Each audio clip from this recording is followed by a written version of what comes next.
Good morning. Good Good morning. morning, Dominic. Hey, buddy. How are you doing? I am feeling cheeky today. How are you? Feeling cheeky. Okay. Doing good. Woke up a little tired this morning. But other than that, I'm good. I'm good. Ugh. I did that presentation that I hinted towards a few days Oh yeah, ago that AI, right? I was feeling ill prepared for. It went smoothly, and while I'm glad and I'm thankful that I have a skill of being able to, how should I say, fly by the seat of my pants. Mm-hmm. I'm in this stage of my life where I'm wondering if the energy spent stressing out about it is worth the ability to do that. Definitely. It's definitely a skill that I think a lot of people have. Like I feel like I have that too. But maybe I don't. I think it's a little bit of like you have it, but you don't, so you still spend that time stressing. Um, I think I spend a little less time stressing about it. I had my presentation yesterday too. It didn't go too well because the cost came in much higher than I had originally anticipated. So Mhm. think I spent too much of the meeting um, trying to talk about the costs as opposed to trying to actually you know Justify it. justify it and sell the client on the fact that it costs what it costs and you're getting this amazing product. So I kind of kicked myself a little bit afterwards, but it is what it is. You live and learn, and you can't get them all. But yeah.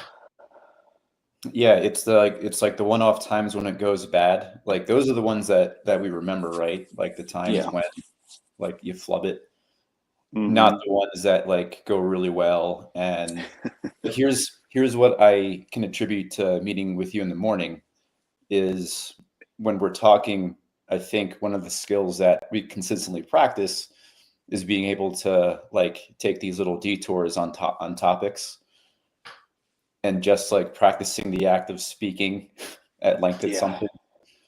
And I was thinking about that as I was presenting. But then Hmm. also in the back of my head, like I was like the few days ago when I was on by myself, when I was like, I felt like I was like first time public speaker. Yeah. So it's like that balance between those two. So Yeah. Like I, I mean, yeah. I don't want to think about it too much, but basically, like, I did like 90% of the talking. And I know that's not like the proper way to do it.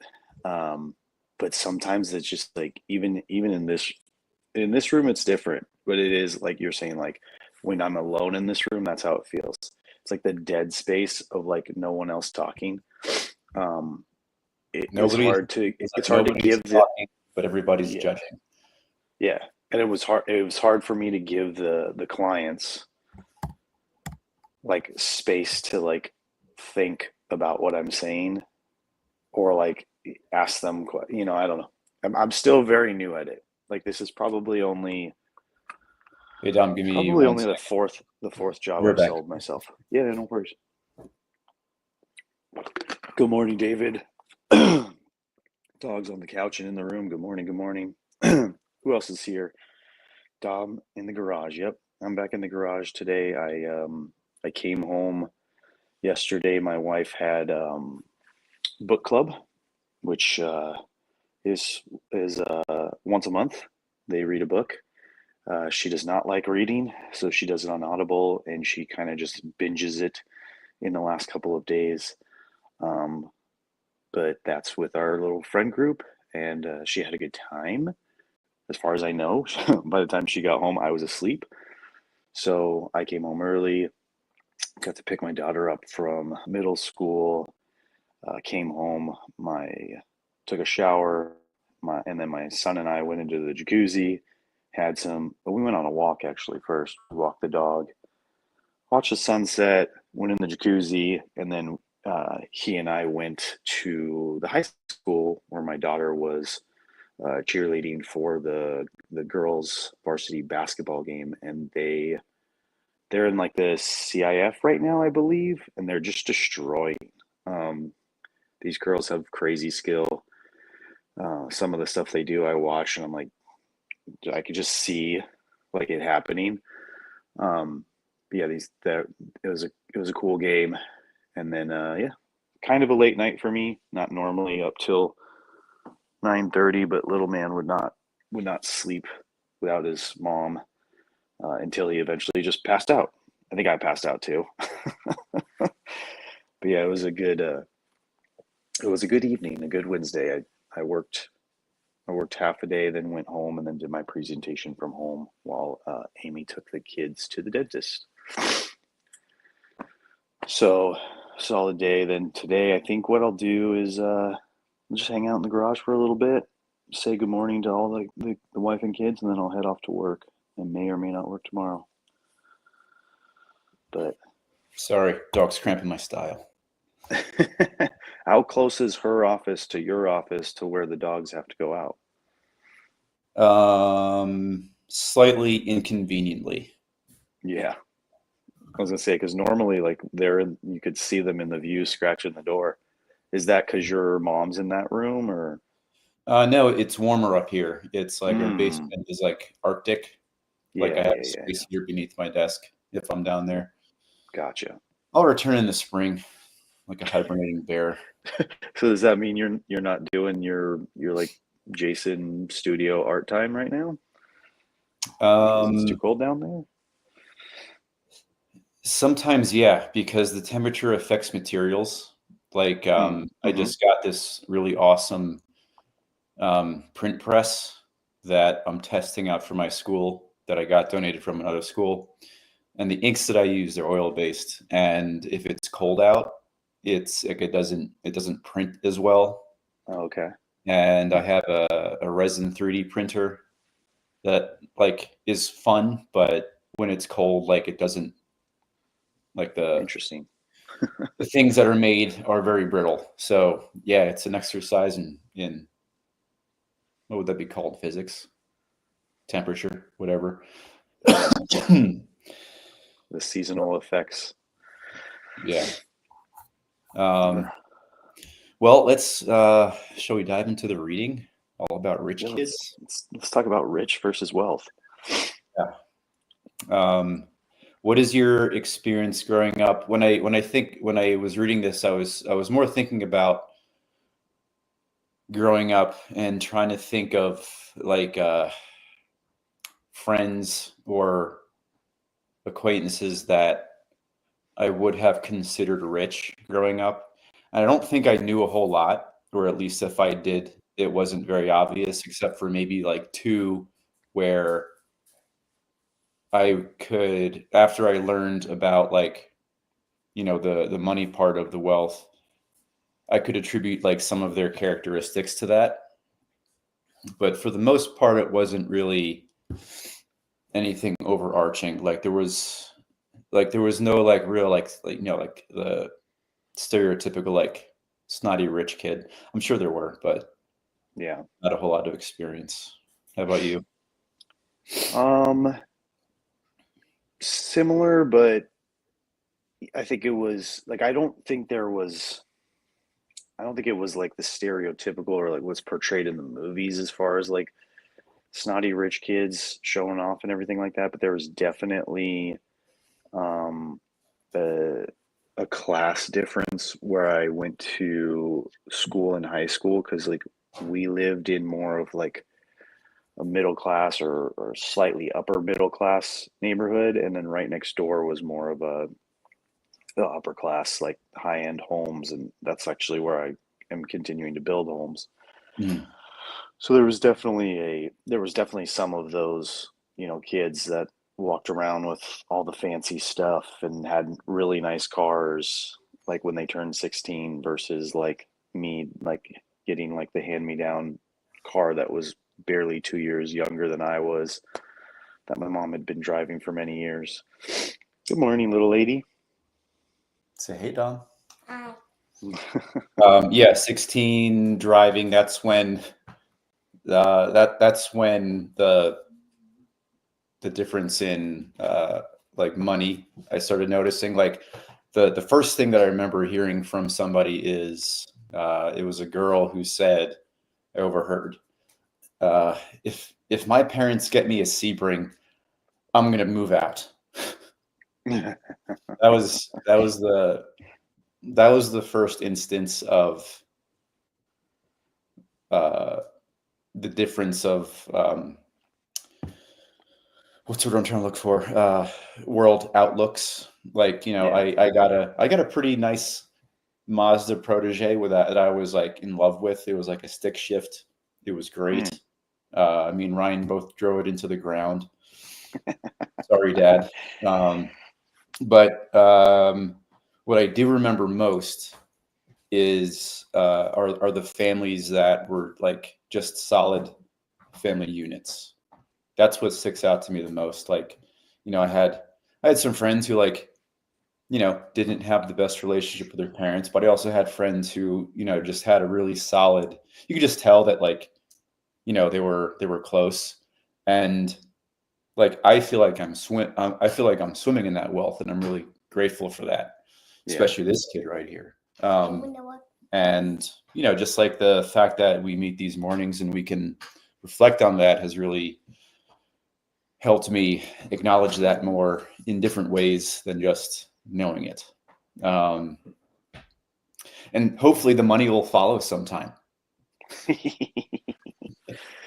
Yeah, this is a funny reading because I actually just finished and am now rereading, because that's my reading program, is I read books 2 or 3 times just right in a row.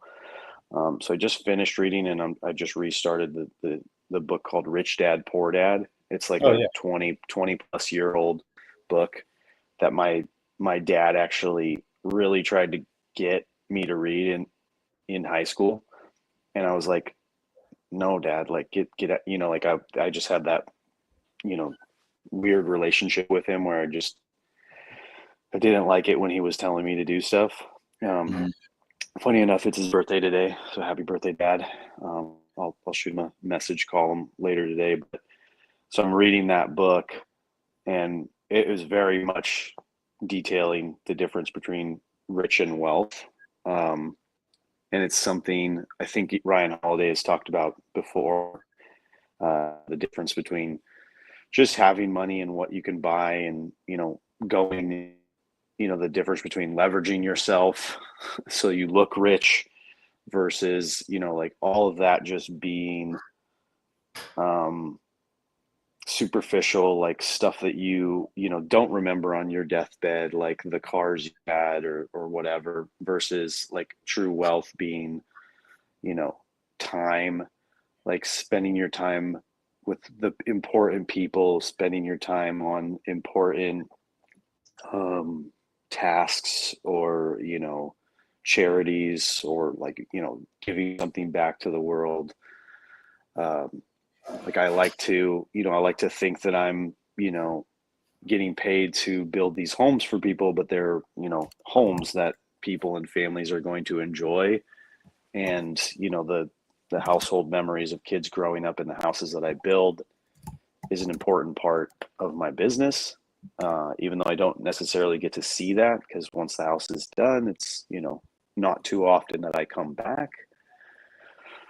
But yeah, this is definitely a pretty normal thing that we all kind of feel, but like a good reminder of what we should really be chasing, to step aside from the work and the everything like that, and just kind of take a deep breath and enjoy like the people that you're around, even like your work, even like your employees or your coworkers or your staff or whatever you want to call it. Mm-hmm. Yeah. And I'll even like throw up students as well. It's like, it's really hard. when I reflect back to like my first career where I was like, I just kind of reflecting on that journey and, what I had in mind.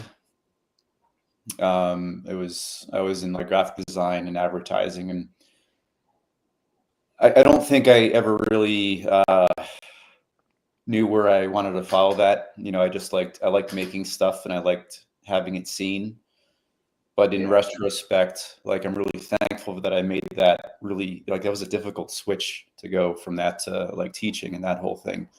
But like as I'm like fairly frequently, I'll reflect back on that, and like just the people that I'm able to be around Hmm. really really makes it worth it for me compared to like the struggle of going from like a fairly decent income, the money part, to Yeah. like a first year teacher income as like a 33-year-old. Like that was a big blow to my ego as well. Like I felt like I was like graduating college all over again, and I had a kid. Um, but I'm really thankful for that process. Yeah, I mean that's uh that's a big move. Like when you're in graphic design or like a consulting position, you can scale your income pretty easily, or not easily, but like it can go up pretty quickly if you get the right name and get the right reputation and work for the right clients. But like when you drop to teaching, like teaching is more along the lines of like the noble profession that is less in income but more in like heart or karma or like whatever you want. Like you're shaping minds of the future, you're taking care of people's children while they're away at work. Yeah. And that's not You're to say that like there is a conversation there somewhere of like the cost of nobility versus Mhm. the wealth of like a decent paying job. And there is like Yeah. some decisions that can be adjusted there. So like it's very easy to be very idealistic about it, Mhm. but like sometimes the reality is like, yeah, I can't do the things that I want to do with my family that I could if I were like making as much as Kristen, you know.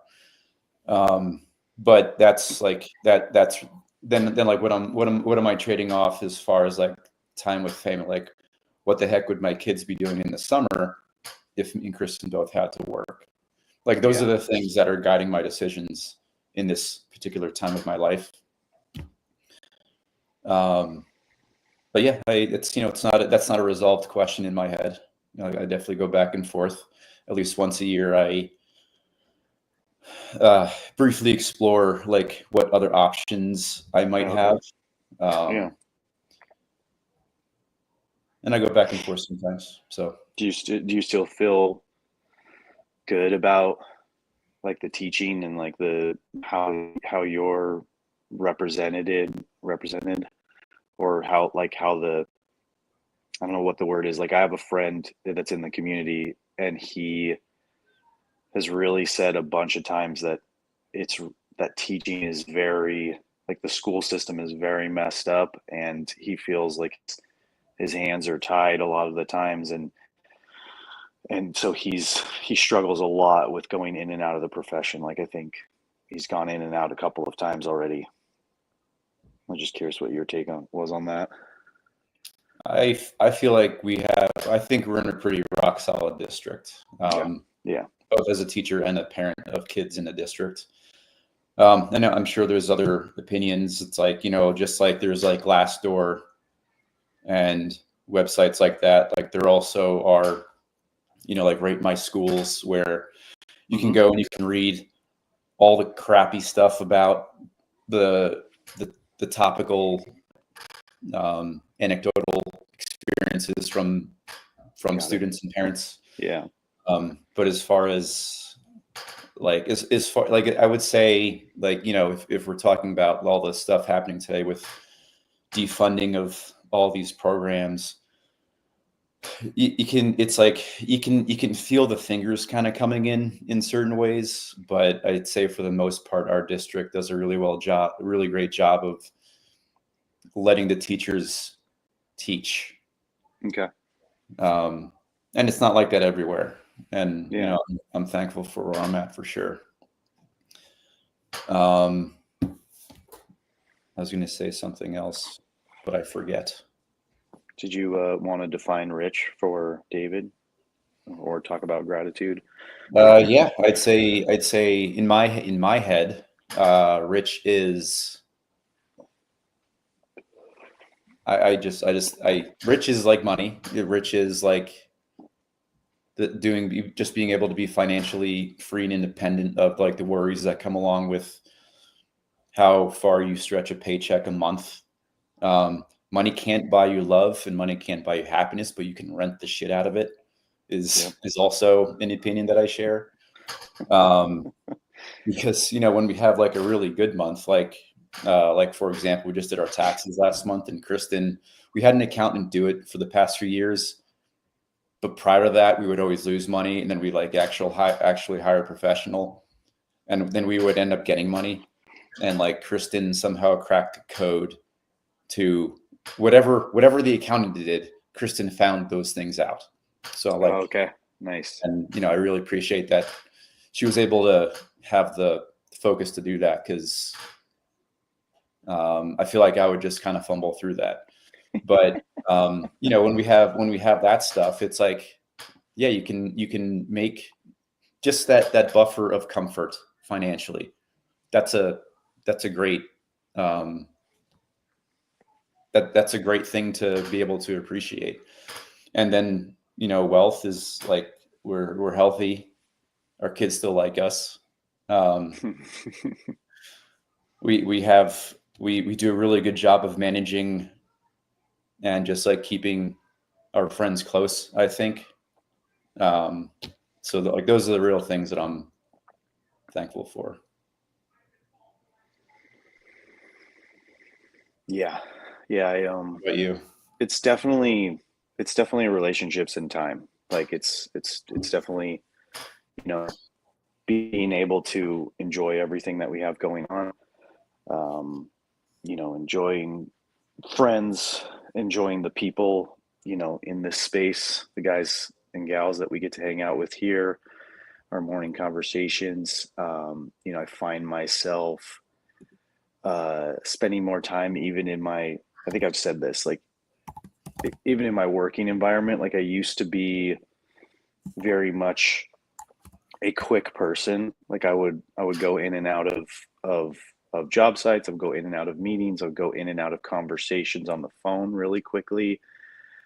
And now I'm just really slowing down and having a little bit more of a nice and pleasant conversation with people, like intro, outro, like get the business, like mix the business in there, but really just kind of like seeing how people are doing, talking to them about their business, like how busy they are and stuff like that. And like really kind of getting a little deeper into all those conversations with the people that are around me. And sometimes I'll like literally be on the phone with someone for 30, 40 minutes, which is not normal for me. It would only be like, before it would be like a 2-minute conversation or literally just text and email. But I'll be on the phone with someone for like 30, 40 minutes. We'll get off the call and I'll be like, crap, I did not even ask them the work question that I wanted to ask them. Like the whole reason for the call was basically to ask this one question. And like, which is bad for business, but good for the heart and good for like the connection and like good for like the relationship. I'm just noticing right now, like the red lines of my bins match the frame of, of your mirror on my screen. It just cracked me up. It looked like our two So, things were syncing up. as you were talking about that, about talking to people, would you say that you're a person, and it kind of sounds like you are, I guess I'm just asking clarifying follow-ups. Would you say that you're somebody that, like, if we were to meet on the street or wherever, would you say that I would have a pretty good idea of like who you are in that first 20-minute conversation? I would say no. if you're saying you specifically because of you and I have a talking working relationship, but if you're saying like a random stranger, no, I because would say like just maybe like two dads at like a dad event. Like, yeah, no, I'm very like standoffish and shy when it comes to new people. So like I don't engage new people unless I'm engaged. So no, I wouldn't say so. But if engaged, and if is with because like there was a time, an event that happened a really long time ago when my daughter was first in cheerleading, so she would have been like 7 or something like that, where a dad approached me and he was very engaging, and we talked the whole entire time, and then we became friends. Our kids became best friends. They moved to Florida, but our kids still talk like almost weekly. So yeah, I would, if it's a stranger that I don't know, I would need that person to engage me. Like I'm not there yet in my journey. That's one of the things that I'm hoping to get closer to and work on. But I'm basically like a shy, nervous wreck when it comes to like being around strangers, like dad events or like weddings where I don't know anyone. Like when we go to events where it's like my all my wife's people and she like leaves me, like I'll literally just sit awkwardly in the corner. Like it's the worst and I hate it. I really dislike it, but I just like I can't get myself, like I'm not good at small talk and I'm not good at like engaging enough, I guess. I don't know. I don't know what it is. It's just a weird thing and it drives me nuts. So that's part of like one of the things that I know this VeeFriends and community and this Daily Dad is all helping me do. It's helping me build the confidence to like talk to people, ask questions. So I'm getting better at it for sure. mhm. But yeah, I on the inside, I feel like you do, but on the outside, um, I feel like I've gotten a lot better at asking questions. Like, if somebody's talking to me, I'm as snug as a bug in a rug. So I will ask questions that gets people talking instead of me talking. do you think that's a family thing, like the way you guys were raised? Because I feel like Ryan kind of has that too. Or did that come from your teaching, or what do you think? Um, I would give Ryan credit for that. I think Ryan is really good at asking questions that get people talking. Um, we haven't seen him on here in a long time. I miss his voice here, but it's like when I imagine like doing these things, I find myself sometimes thinking like, what would Ryan ask right now? Or like, how would Dom explain this to Hmm. people to get people thinking and talking? Um, I'm sure there's something else in there. I mean, the teaching helps with talking, and like I used to be a terrible mumbler. Sometimes I am, but yeah, just asking questions takes that spotlight off of you. Yeah. And I think what people remember more is being acknowledged rather than what they hear from you, you know? Yeah. Yeah. I mean, that's what a friend told me when I was nervous about a previous meeting, client presentation, and then I just completely forgot it yesterday. And I just went on and rambled and talked almost the entire time. And yeah, I definitely don't think I made enough connection with these clients or brought them in enough into the conversation. Um, so yeah, we'll like I said, we'll figure it out next time. Maybe I can find a way to engage them as they're doing their due diligence in the proposal, because it wasn't like a.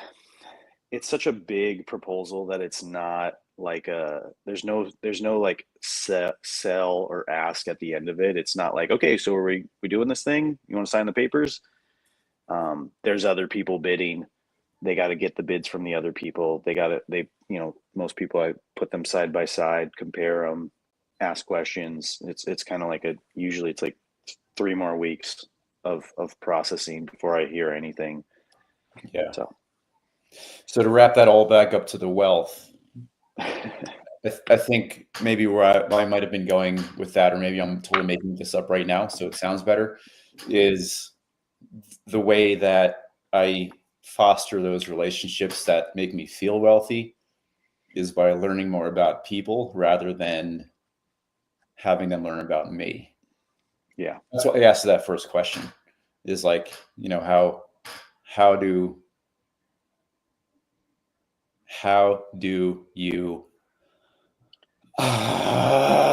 this thought is escaping me, Don. Well, I always think it's like, because I've heard that, like ask more questions, like, be a listener more than a talker. Expanding the But, like, people that make me feel wealthy in relationships. That's my final decision. Oh man. Well, I'll finish my thought. So I always, like, I've heard the listen more than you talk, but right, like if you and I are building a relationship, right, and we both have that same goal in common. If I'm listening more, I'm forcing you to talk more. But if you're like, hey, I want to listen more and force him to talk more, then it's a what's the term for that? A nice off. Yeah, we're in a nice off, or we're in a stalemate. Yeah, exactly. Yeah. All right, everybody, go do what you do, and be appreciative of the time that you have with the wonderful people in your life. Thank you all for hanging out with us every morning. The chat was just our friend David in the chat. Oh, Brofit came in. Good morning, everyone. Everybody have a good day. If you want to go see a handsome dude in flannel working out, go check out Brofit. Follow him. If you really want to be in pain and sweat, you can actually try to do his workout with him. I don't recommend that. It's painful. But yeah, everybody have a great day. Jason, thank you. Always a pleasure. All right, let's play some music out. Let's do this. Okay. See you, buddy.